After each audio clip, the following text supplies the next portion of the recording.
Rural પોલીસની ટીમે રોણવેલ જૂના હટવાડા ફળિયા પાસેથી ઇનોવા કારમાં લઈ જવાતા 74,400 રૂપિયાના દારૂના જથ્થા સાથે એકને ઝડપી બેને વોન્ટેડ જાહેર કર્યા। 13 જાન્યુઆરી સોમવારના 7 કલાકની પોલીસ મથકેથી મળતી માહિતી મુજબ રૂરલ પોલીસ સ્ટેશનના પીઆઈ બીડી જીત્યાના માર્ગદર્શન હેઠળ રૂરલ પોલીસની ટીમ પેટ્રોલિંગ કરી રહી હતી, જે દરમિયાન ખાનગી રાહે બાતમી મળી હતી કે એક Innova Crysta car number GJ15 CG8327 નો ચાલક દારૂ ભરી જવાનો છે, જે બાતમીના આધારે રૂરલ પોલીસની ટીમે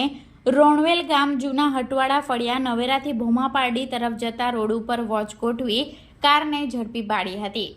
ચાલક અને કારને પોલીસ મથકે લાવી તમામ મુદ્દામાલની ગણતરી કરતા ઇનોવા કારની કિંમત 5,528,000 નંગ વિદેશી દારૂ, જેની કિંમત 74,400, 2 મોબાઈલ ફોન જેની કિંમત 5,500 મળી કુલ 5,79,900 રૂપિયાનો મુદ્દામાલ કબજે લઈ યતીન નાથુ લલ્લુભાઈ પટેલની ધરપકડ કરી